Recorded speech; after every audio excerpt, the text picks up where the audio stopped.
Hello, everyone. Welcome to this episode of the show. In this episode of the show, we're going to be talking about something really important.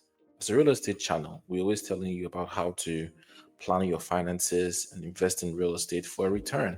But today, we're going to be talking about something more serious, how to actually protect those finances. And this is coming off the back of the recent PR war that we're seeing with the Wigways, the extended family, the nuclear family, and obviously the co-founder of Access Bank that's also been involved in it. And today I have someone special that's going to be weighing in. He is an ex-Bank of America and Merrill Lynch. He's had decades of his career as a wealth manager in the US, and he's also thinking of coming, not just thinking, he is also bringing out a product slash a company that would provide wealth management services to the Nigerian market. His name is Reginald Emordi, and I'm going to bring him up now. Hi, Reginald. Hi, Uche. Thank you for having me. Thank you so much for accepting to come. And before we go in, quick intro. So Reginald watches the channel Ownahome, and he reached out to me. And then the first comment we made that we had similar surnames, and it's so it so happened that we are in a way related. But thank you so much, Reginald, for agreeing to do this. There's a bit of a cultural divide that I'm having to call you by your first name. No worries at all. No worries at all. The African in me still finds it weird, but thank you so much for agreeing to do this. Before we get in, just tell us a bit about your career and tell us a bit about wealth management and what you've been doing for the past decade. Thank you. Thanks again, Uche, for having me. Wealth management services that I've been involved in for almost 25 years now. I started out with the old MetLife, and then Prudential, and then of course Mass Mutual services. So and then finally.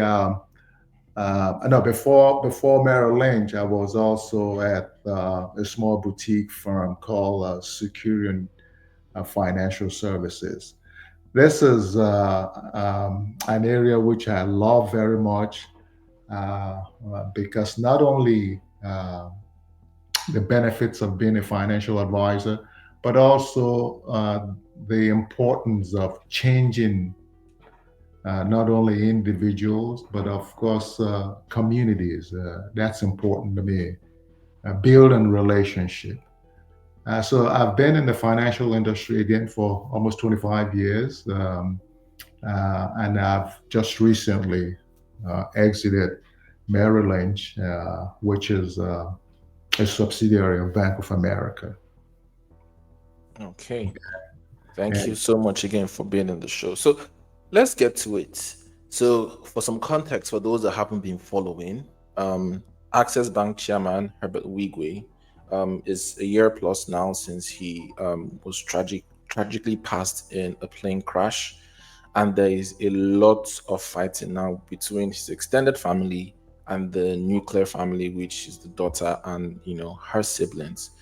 So if the daughter was in a position where she approached you as a wealth manager, what advice would you give her now in as regarding growing the wealth of her deceased father and also protecting that wealth? great question, Uche. First of all, let me start out by saying, extending my condolences to the entire family.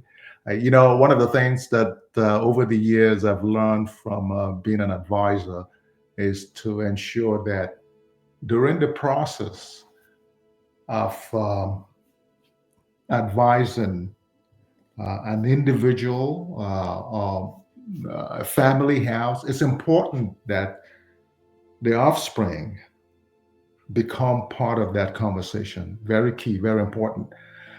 Because it's vital. Unfortunately, when we look at this case study here, what has been happening amongst the family, if the children we're part of the conversation in the planning process, I think some of this would have been eliminated. But having said that, it's important now to move forward. Okay, and so in a situation with the current daughter, uh, it's that we begin by having a conversation, sitting down and asking simple question: what matters most to her at this particular time? How do we move forward from where we are? And that's where we look at things such as their current financial situation. Basically, in essence, we're looking at a balance sheet, just as the expectation of looking at the company's balance sheet is important. So also is the balance sheet of an individual or a family house, for that matter. In a balance sheet, we're looking at what are the income, what's the revenue, what's coming in all the whatever the asset is, and then what are the expenses, what are the permanent expenses or recurring expenses. So we look at that and be able to make sure that there are no situations where expenses is more than the revenue. And if that is the case, then there needs to be some form of correction, which will involve budgeting. So we sit down and take an inventory of all the assets, all the revenue, potential revenue. And then from there, the next part of call is to look at what is the risk management. What kind of risk management does she have at this particular moment? Okay. And when we're analyzing risk, this is going to be everything and all thing insurance product. We partner with insurance company to be able to provide the appropriate, adequate insurance that is needed at this particular time um, for the family. We've over the years we've seen that sometimes people are overinsured, and sometimes, most times, people are underinsured. So Mm-hmm. it becomes a situation of analyzing this particular family and be able to make recommendation, whether it be life insurance, health insurance, homeowners insurance, all kinds of insurance products out there. We analyze and be able to make recommendation, and then we'll look at investment planning. What what what is her current situation in terms of all the investment that she's got out there, the assets belonging to the family? So we analyze all the assets that is out there, and then we look at her risk tolerance, time horizon, and objectives and goals. Where does she want to go with all these assets? And then we are able, when we get all this data and information, we are now able to formulate a portfolio based on those key important variables. And then we talk about things such as retirement planning, key, very important, because we want to be able to, as you and I know, people are living longer now. I think one of the most critical questions that I do get from clients is, look, Reg, we want to be able to make sure that we position our assets so that we will have the asset to last us for the rest of our life. Very important. And so we discuss, this is an area where we talk about retirement planning. And next, we talk about taxation planning. Because every asset that we recommend always will have tax consequences to that investment. And so it's important to understand what the tax consequences are before even going into that investment. We analyze that. But it's important here that I talk about, I make a disclosure, which is the fact that we are not CPA firm or accounting firm, but we understand the basic knowledge of taxes when it comes to investment, so that we are able to provide guardrails for the client. Okay. And if the client is not working with a CPA or a tax firm at this moment, we also partner with reputable tax firms to be able to make recommendations. And then we come to the elephant in the room, which is the estate planning, which, based on what I have read or heard so far, that is the crux of the family problem right now, because there wasn't an elaborate estate planning that was in place. Okay. Again, for the sake of disclosure, we are not an estate attorney firm, but we understand the basic knowledge of estate planning process to be able to provide guideline. And so, having said that, it's important to know what are the variables that make up estate planning. You have basically the will, very important documentation. We must have Everyone must have a will in place. It doesn't matter who you are. It's important because a case you don't want a situation here in the states. I know that if there's no will in place, then the state, the government, will come in to assign assets. You don't want a situation like that. You want to be able to make sure that with a will in place, the assignment of your asset will have been ironed out before the passing away. So a will is a critical component, the critical document of estate planning. And then next is the power of attorney. We will discuss what does it mean to have a power of attorney. Okay, a will is when you're no longer here, but a power of attorney is a document that will assist you if when you're here. Uh, God forbid there's a situation of incapacitation where you are no longer able to make decisions that you will regularly make, such as writing a check. And so it becomes important to have um, a trusted family member or friend that should be able to make those decisions on your behalf, whether it be financial decisions or health decisions. And that's why there has to be a designated power of attorney for your financial uh, protection and then also for your health protection. And then finally, part of estate planning is the trust. Okay, the trust helps you to consolidate all your assets, position all your assets in one platform, and be able to designate, God forbid, if you're no longer here, or even as you're here, because we recommend establishing a trust as very soon as possible. And so you have the owner of the trust, three components of a trust: the owner of the trust, the executor of the trust, and then, of course, finally, the beneficiary of the trust. Here again is a situation where um, there's got to be a need for an estate attorney to be able to go into the details of estate planning process. But again, we are in the position to be able to advise you on the Mhm. key cornerstone of estate planning, and then, of course, refer you to a reputable estate planning firm that we will normally partner with. And then finally, banking solutions. Yeah. Here, Sorry, here, before we go into the banking solutions, yeah, I just uh-huh, wanted to ask a question there. uh-huh, So, in a case where you have cross-border investments and assets in uh-huh. Nigeria, Uh-huh. in the UAE, in the UK, in the US, Mhm. what would that process of setting a trust look like? Would it also account for all of this, cross-border investments?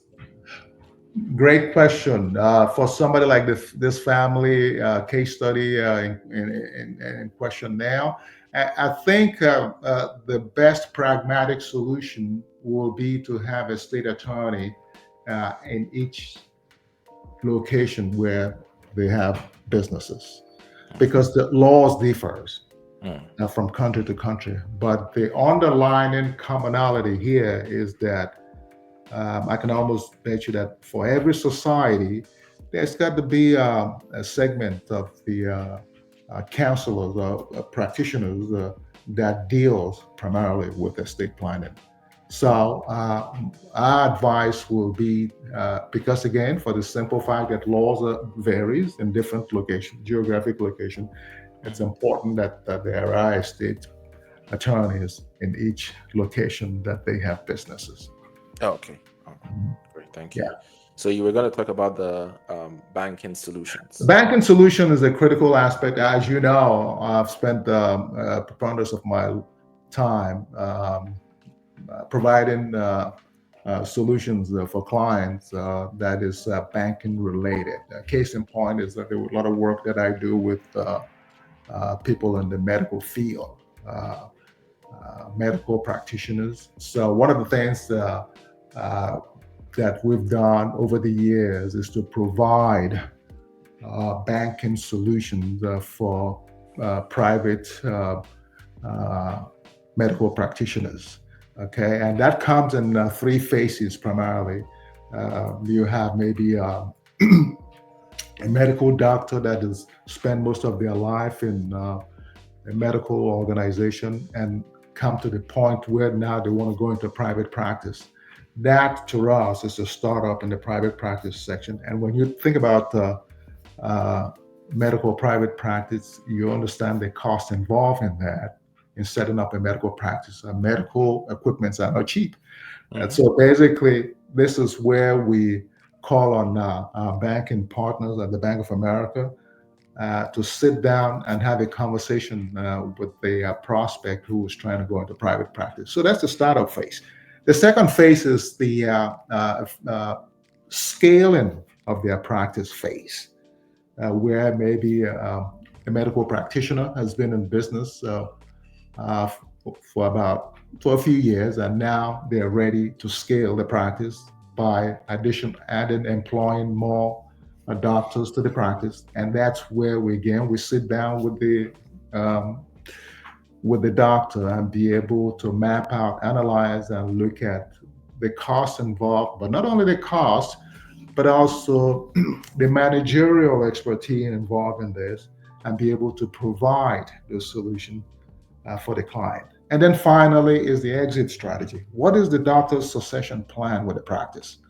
Um, uh, what comes to mind is a client of mine in California here in the States who, along with they have a family practice. Himself and his wife. I kind of tease them often. He's the gynecologist, and she's the obstetrician. So one of them makes sure the baby gets here, and the other one takes over, right? But the critical thing here is that now this is a practice that have been established for more than 40 years, and now it's time to retire, right? Hang up the stethoscopes, and four family members, four children, adult children who are by no means interested in going into the Mm-hmm. field. So what are they supposed to do with the practice? And that's where the exit strategy comes in. Succession planning. In this particular scenario, obviously they have to sell. And so what we do is to create a team that will consist of the Merrill experts and also the bank experts to be able to do things such as the valuation of the practice and Mm-hmm. then make sure that the practice properly evaluated.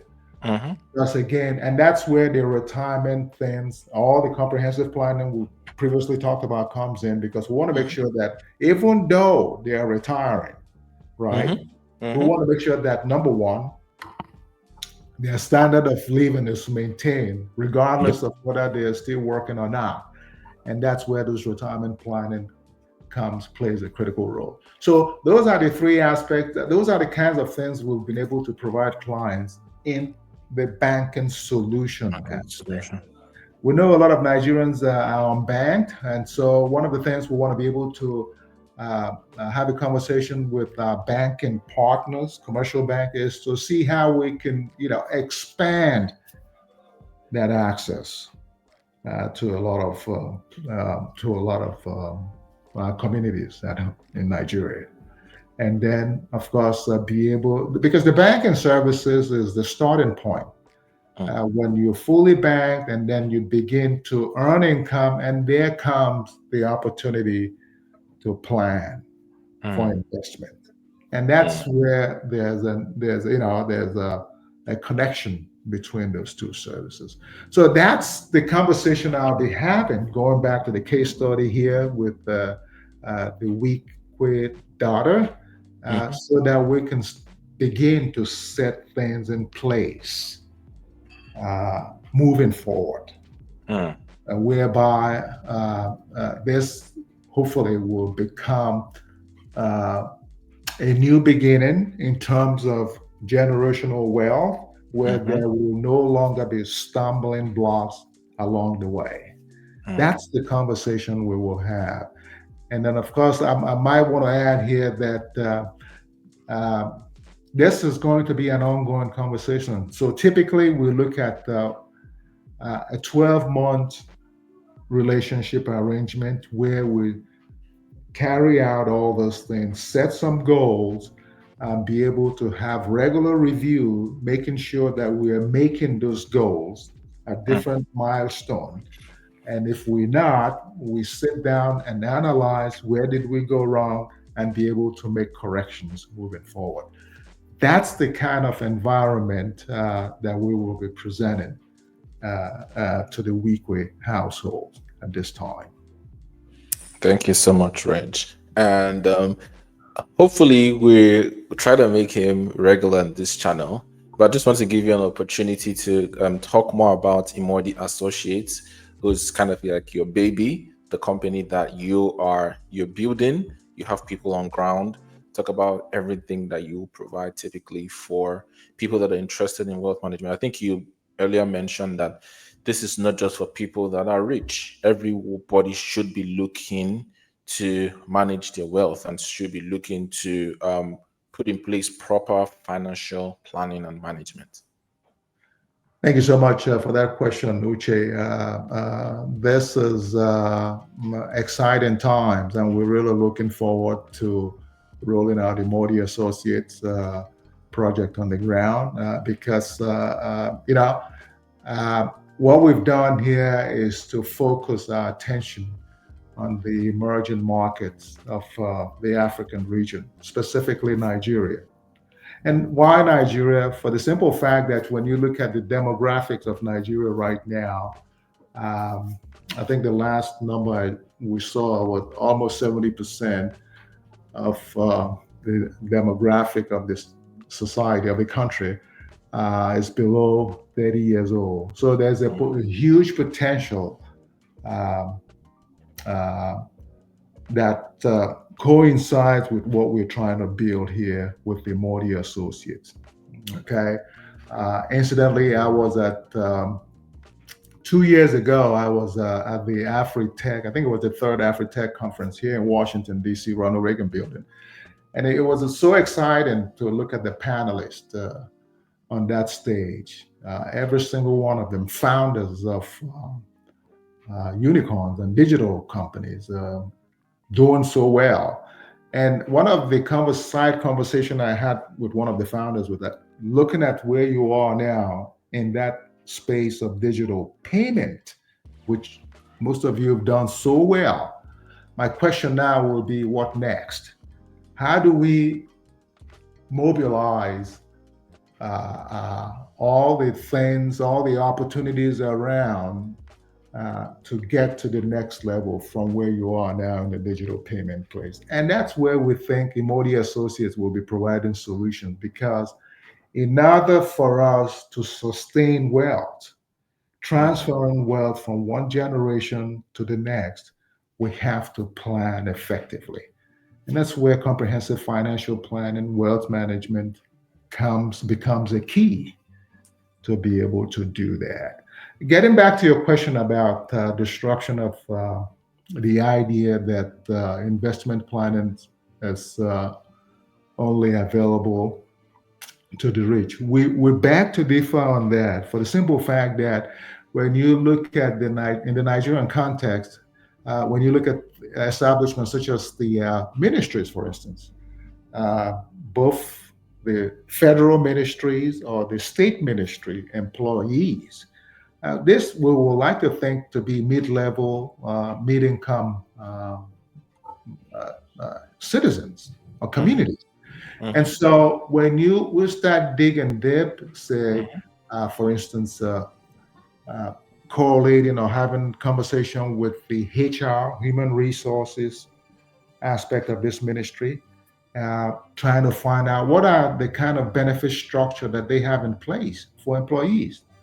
You begin to find out that that's an area, one area that we can make a huge difference by incorporating financial planning process as part of the benefit structure within the human resource of all these agencies. Imagine the number of agencies in the country, both federal and state. We want to begin to have this conversation along with the other partners that we hopefully we will be creating and establishing relationship with. And so to answer your question, that's why Nigeria now, it's the right time. It's an emerging market, and you know, it's just the perfect timing. That's our viewpoint on that. Okay. And so, what are the suite of services and products that you would be offering the markets?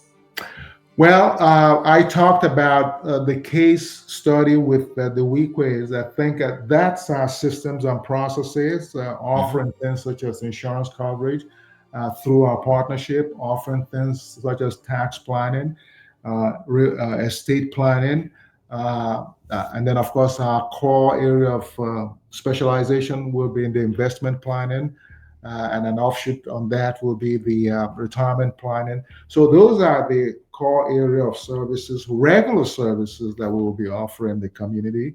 And then Emodi Associates is twofold.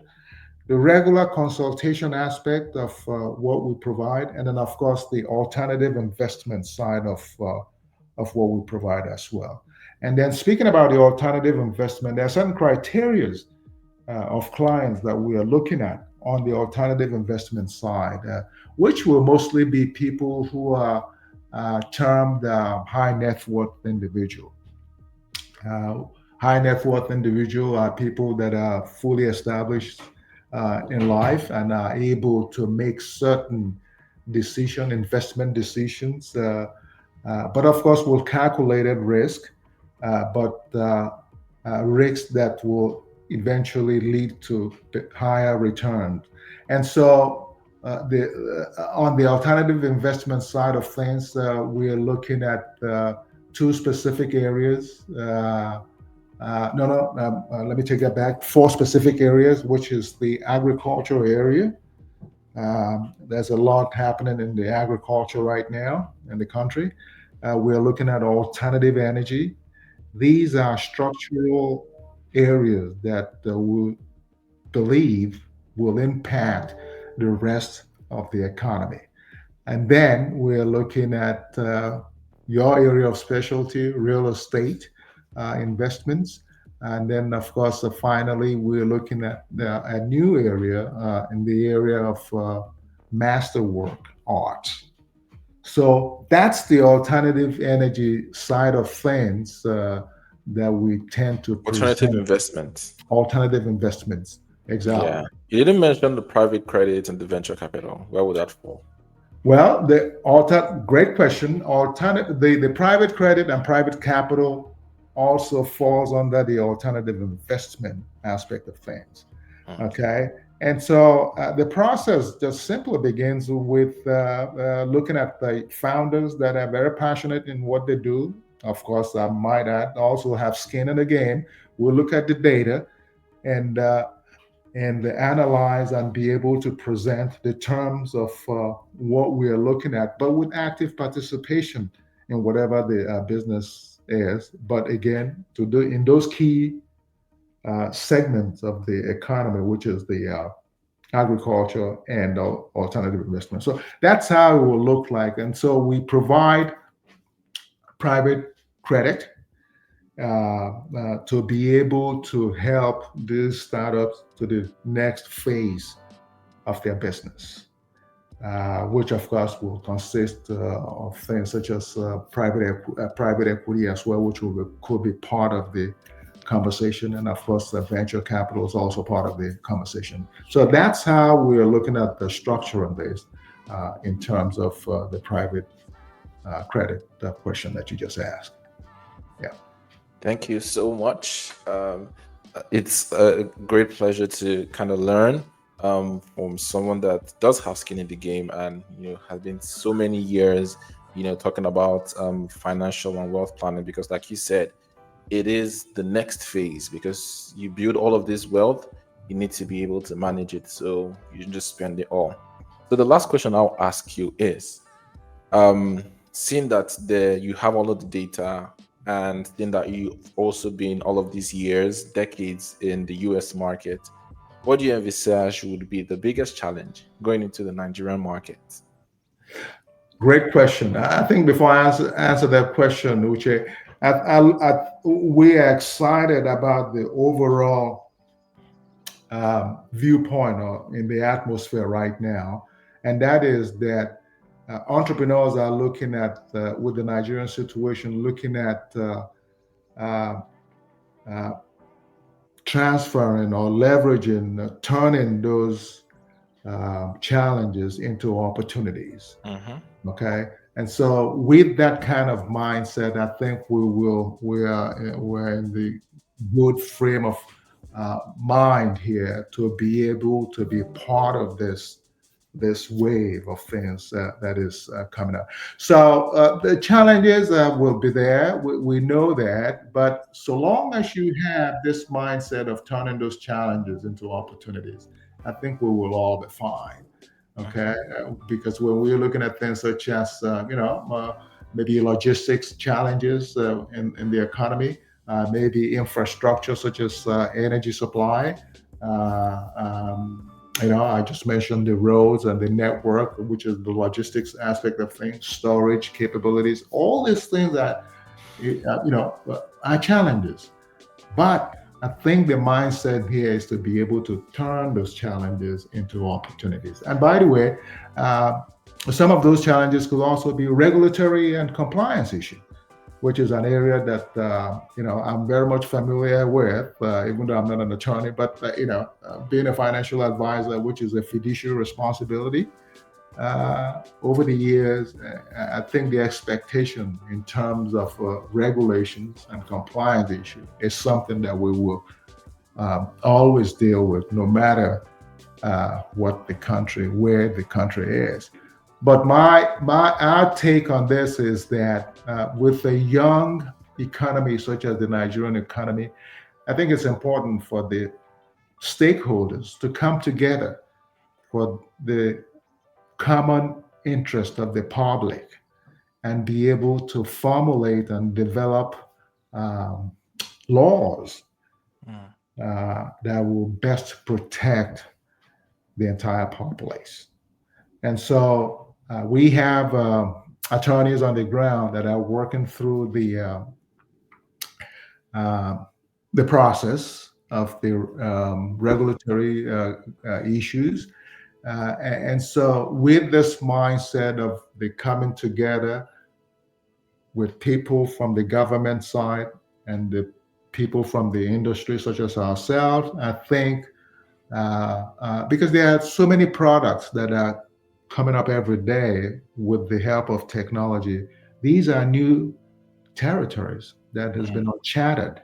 And so it's important that there's an agreement of mind on both sides to be able to formulate and create Mm. regulations that will be in the best interests of the entire public. Mhm, mhm. Yeah. And I mean, we're having a chat earlier, and then you were kind of still underscoring your belief in the African continent, Uh-huh. and Africa, specifically Nigeria, as kind of the next frontier, coupled up with technology. Uh-huh. And I think I've also heard Dr. Ola Brown talk about how the US had similar challenges, Europe had similar challenges, and they were still able to build a lot of wealth during that time, and investors kind of like placed the bets on the economy and the trajectory, and obviously they had the returns. I certainly agree with you. But you know what the difference, though, is, Uche? When you look at all those developments that took place, the industrialization of the West, U.S., for instance, how the old West was built, California, San Francisco, and all that areas. And then also you look at the development of Western Europe, even Asia. Mm-hmm. Uh, there wasn't the prominent feature of technology back then. When you juxtapose that with what is happening now, Africa is no longer the next frontier. The frontier is now. Okay, so when you leverage the level of technology together with the development of foreseen development that is going to be happening, that is happening now in the region, I think it leapfrogs Mm, to the next level. And that's an opportunity that we really want to be part of, mm, mm, despite the challenges. mhm, mhm. Thank you so much, Reginald. And it was this was a really, really enlightening session that we had. I'm talking about financial planning, talking about how to build wealth and how to protect wealth. And the key takeaway is that you can start from where you're at.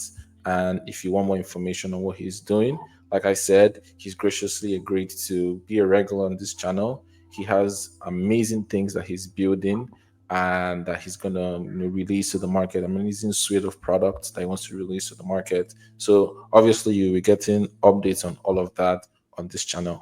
Thank you so very much again for coming. Thank you all for watching. Kindly like, kindly share, kindly subscribe. Drop a comment below. This is the Ownahome TV show. Here Ownahome, we believe owning a home, owning a property should not make you lose sleep. So we're committed to giving you the very best property recommendations and insider real estate gist. I always say, if I was not in real estate, I would be in finances. So it's good that it's good that having people come talk about financial planning, because it is very, very critical. Thank you so very much, everyone. See you at the very next episode. Bye bye. Thanks for having me.